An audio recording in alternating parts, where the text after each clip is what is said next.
Good morning students.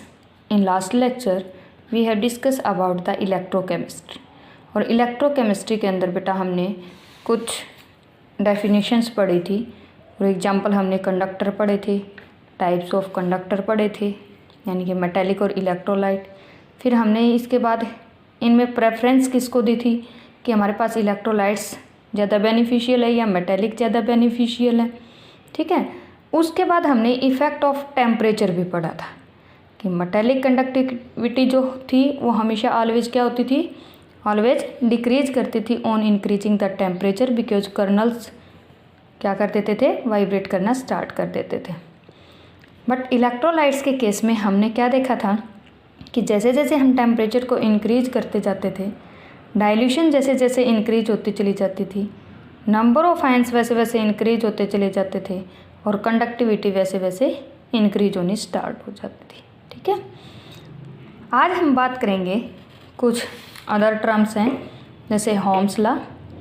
Holmes law ने क्या कहा था बेटा कि हमारे पास किसी भी कंडक्टर, देखो बात हो रही थी ना कंडक्टर की, कि भी किसी के कंडक्टर के अंदर से करंट पास कब होता है, जब हमारे पास उनके बीच क्या हो, दो इलेक्ट्रोड्स के बीच यानी कि जो भी आपने लिया है उनके जो इलेक्ट्रोड्स होंगे उनके बीच क्या हो, पोटेंशियल डिफरेंस सेटअप हो। अगर देखो बेटा जहाँ पर कुछ भी डिफरेंस नहीं होता, यहाँ पर तो हम क्या कहते हैं, द करंट पासिस थ्रू यानी conductor when the potential difference is setup between the electrode. तो जब तक पोटेंशियल डिफरेंस सेटअप नहीं होता है तब तक कोई करंट फ्लो नहीं करेगा किसी भी वायर के अंदर से। तो ये किसने कहा था, होम्स लॉ, कि जितना ज़्यादा पोटेंशियल डिफरेंस सेटअप होता चला जाएगा उतना ही करंट हमारे पास क्या होता जाएगा, पास होता चला जाएगा। ठीक है, तो यहाँ से मैं ये भी बोल सकती हूँ पोटेंशियल डिफरेंस को V से डिनोट करते हैं, करंट को I से। तो हमारे पास क्या होगा कि हमने क्या कहा, कितना ज़्यादा current is V is equal to directly proportional I, यानी कि जितना ज़्यादा पोटेंशियल डिफरेंस सेटअप होता चला जाएगा उतना ही ज़्यादा करंट क्या करता चला जाएगा बेटा, फ्लो करता चला जाएगा। अब देखो फॉर एग्जांपल बात करते हैं, अगर मान लो किसी भी चीज़ के अंदर कोई डिफरेंस ना हो, दो बीकर हैं पानी के भरे हुए, इफ़ इन एनी केस कि हमने यहाँ पर एक फनल लगा दी और दोनों में जो वाटर लेवल है वो क्या है, इक्वल, तो क्या यहाँ से यहाँ पर इस वाटर का फ्लो हो पाएगा, या कोई भी जो सॉल्वेंट है यहाँ से यहाँ पर फ्लो हो पाएगा? नहीं। जब तक इनके लेवलिंग में डिफरेंस नहीं आ जाएगी तब तक हमारे पास कोई भी सॉल्वेंट फ्लो नहीं कर पाएगा। इट मीन्स किसी भी चीज़ के फ्लो के लिए, चाहे वो इलेक्ट्रॉन का फ्लो है, चाहे वो विंड का फ्लो है, चाहे आपका सॉल्यूशन का फ्लो है, चाहे सॉल्वेंट का फ्लो है, तो किसी भी चीज़ के फ्लो के लिए, किसी भी चीज़ के मूवमेंट के लिए क्या होना ज़रूरी है, डिफरेंस होना ज़रूरी है। चाहे वो लेवल के बीच में डिफरेंस हो, चाहे वो कंसंट्रेशन के बीच में डिफरेंस हो, जैसे हमने सेकंड चैप्टर में ऑस्मोसिस में पढ़ा था, है ना। तो हमारे पास प्रेशर में डिफरेंस था, तो इस तरह से चीज़ों के बीच डिफरेंस होना चाहिए। तो सेम केस इलेक्ट्रोकेमिस्ट्री के अंदर जहाँ पर हमारे पास फ्लो ऑफ इलेक्ट्रॉन्स होंगे, जहाँ पर फ्लो ऑफ आयंस होंगे, ठीक है, वहाँ पर एक डेफिनेशन आई थी होम्स लॉ। होम्स लॉ ने क्या कहा बेटा कि हमारे पास कि किसी भी कंडक्टर के अंदर से जो भी करंट पास होगा वो क्या होगा, जितना ज़्यादा पोटेंशियल डिफरेंस उनके इलेक्ट्रोड्स के बीच होगा उतना ही ज़्यादा होगा। और डायरेक्टली प्रोपोर्शनल को इसने किससे डिनोट किया, R से, V is equal to RI। Directly proportional को किससे डिनोट कर दिया, R हमारे पास क्या होता है बेटा, रजिस्टेंस। क्योंकि देखो कोई भी चीज़ जब भी फ्लो करती है तो वहाँ पर कोई ना कोई रुकावट तो ज़रूर बनती है। अब इलेक्ट्रॉन्स फ्लो कर रहे थे, हमने कहा कि जैसे टेम्परेचर इंक्रीज होगा कर्नल्स वाइब्रेट्स करना स्टार्ट कर देते हैं, तो इट मीन्स वहाँ पर भी तो क्या हो गया, रजिस्टेंस। और रजिस्टेंस के कारण क्या इफेक्ट होता है बेटा, हीट प्रोड्यूस होती है, जिसके कारण हमारे पास क्या हो जाता है कि जो करंट, जो जिस अमाउंट में करंट पास होना चाहिए था उसका कुछ अमाउंट किसके अंदर, हीट के अंदर कन्वर्ट हो जाता है, यानी कि रजिस्टेंस। रजिस्टेंस क्या होता है कि विच opposes the flow of current. ठीक है, तो यहाँ पर फिर हमारे पास दो तीन टर्म और बनती हैं बेटा।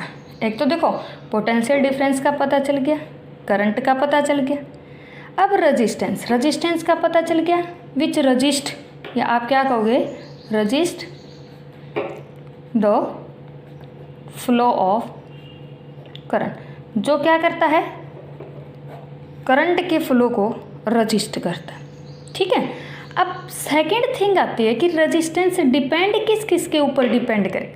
ठीक है, तो रेजिस्टेंस डिपेंड करता है बेटा directly proportional to length and inversely proportional to area. मैं डायरेक्ट एक ही पॉइंट में लिख रही हूँ कि रेजिस्टेंस जितनी ज़्यादा लंबी लेंथ होगी, आप लोगों ने देखा होगा ना, जितनी लंबी लेंथ होती है तो उतनी ज़्यादा कट लगते हैं, लेकिन जितनी मोटी वायर होती है उतना ही करंट ज़्यादा आता है।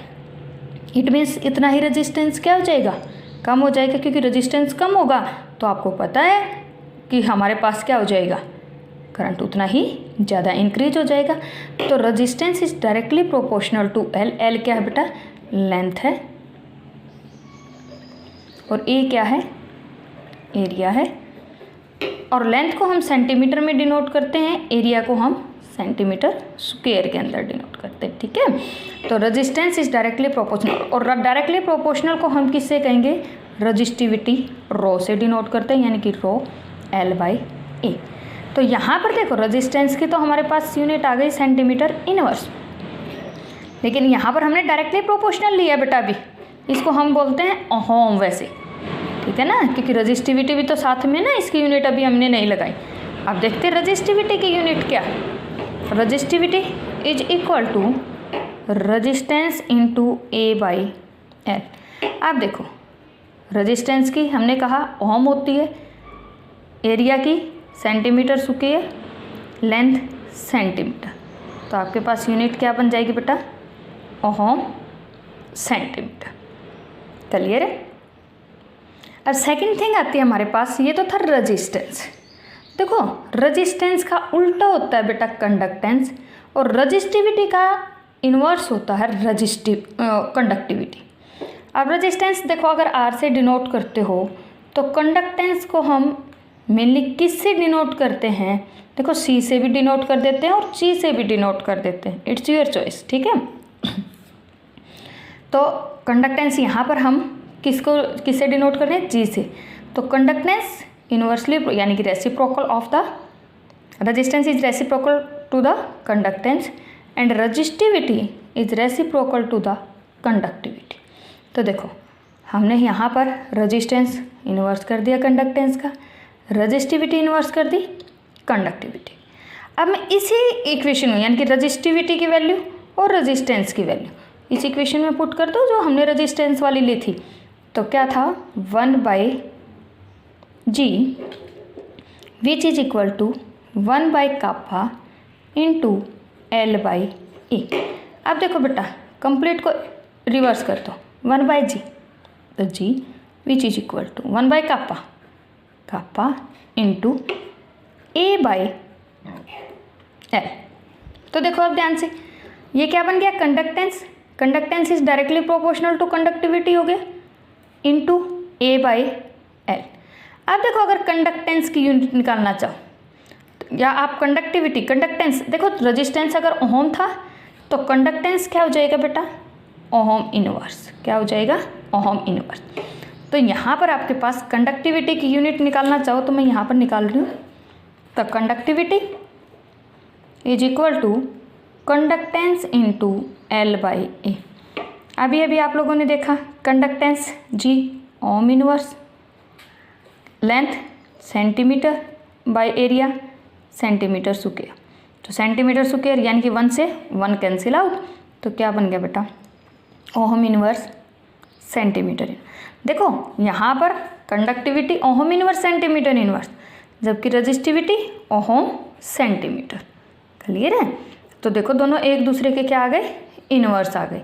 तो तभी तो हमने देखा ना कि यहाँ पर हमारे पास रेजिस्टेंस, कंडक्टेंस, रेजिस्टिविटी और कंडक्टिविटी। ठीक है, तो resistance directly proportional to the resistivity और conductance is directly proportional to the conductivity. ठीक है, तो ये कुछ टर्म थी हमारे पास related to the resistance, conductance. ठीक है, नेक्स्ट हम कल स्टडी करेंगे।